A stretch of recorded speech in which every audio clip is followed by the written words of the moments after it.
Nowadays, there are so many new tools and technologies in the market. The market has become very competitive with the rise of AI. Many are worried about learning and using coding in right way.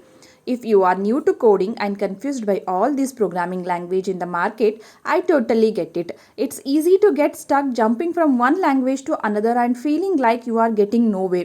In this video, I am going to give you a roadmap so you can decide which language are the best fit for your dream tech job and help you to get there faster. Now, before we get started, I need to tell you simply learning a programming language isn't a golden ticket to a good job right away. Landing a tech job usually takes a combination of skills. Now, to decide what language to learn, first you have to figure out what kind of tech career you want. So, what makes you excited? Do you like building amazing websites, mobile apps, games, or software that controls physical objects? What do you want to do? Let's talk about each of these paths and languages they use. Let's start with web development.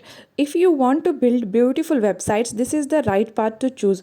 Guys, web development has two main streams, front end and back end.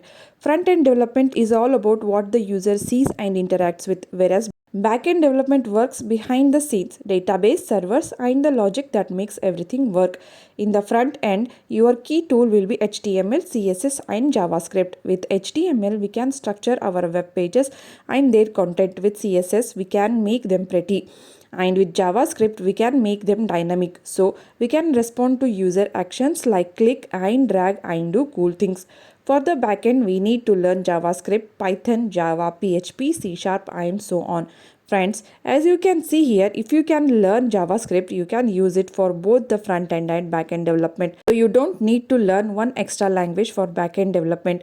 And if you can build both front end and back end together, you will become a full stack developer. Let's talk about mobile development. It has two main streams, native and cross-platform. Native development means we build apps specifically for either Android or iOS. Cross-platform development lets you use a single code base to create apps for both Android and iOS, saving time and resources. For Android, Java is the classic choice. Kotlin is famous nowadays. For iOS, your go-to language will be Swift, but Objective-C is still used for older projects. In cross-platform, we have two popular choices for building mobile apps, React Native and Flutter. These are not programming languages, they are tools or frameworks. They allow you to build user interface and access things like camera, GPS or motion sensors. Now, if you want to use Flutter, you have to learn Dart, and if you want to use React, learn JavaScript. Friends, as you can see here, if you learn JavaScript, you can use it for both front end, back end, and as a full stack developer. And with mobile development, it will give you a plenty of job opportunities with higher salary. Now, let's talk about game development. To build games, we have to use a game engine. We have two popular game engines, which are Unity and Unreal Engine. Unity is a bit more bigger friendly and is often used in small to medium sized game studios. Unreal Engine is a bit more advanced and is used in large scale games that are visually stunning. For Unity, you have to learn C Sharp. For Unreal Engine, you have to learn C++.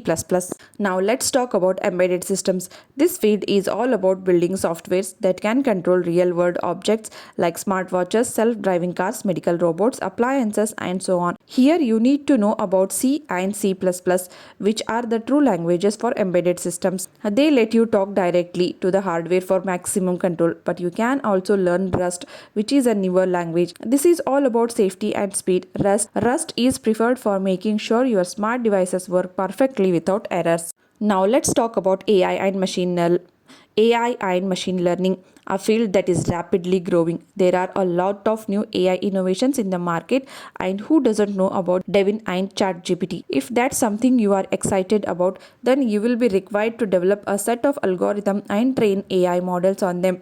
And for this, you need critical and problem solving skills with a lot of knowledge on your domain. You should always be ready to learn new things. The skills that you require for the same are Python, R, and Java. Knowing about machine learning and deep learning is a must. Apart from this, in Python frameworks, you should know about PyTorch, TensorFlow, mathematical concepts like linear algebra, probability, statistics, etc. Now let's talk about data scientist. As a data scientist, your job is to collect a large amount of data, analyze it and find insight to help that business to grow. You have to make hypotheses and give suggestions to grow the product. If you are interested in mathematics, statistics or numbers, you should definitely try it out. Various industries like healthcare, finance, marketing all are required a lot of data scientists. You should have analytical skill for the same, but communication skills are also very important as you should be able to present complex numbers in an easy language. Having a basic knowledge of Python and R. Along with this, you should know about data modeling, statistics, probability and also basic machine learning. Now let's talk about how you have to implement blockchain solution using blockchain platforms Ethereum, Hyperledger, and Binance Smart Chain. You should have a good understanding of these platforms and have an interest in cryptocurrencies and definitely have hefty knowledge of it. In languages, Solidity, Python, and JavaScript are a must. So, dear friends, which language do you want to learn after this video? Let me know in the comments below. And finally, if you found this video helpful, please like, share, and subscribe my channel. Thanks for watching.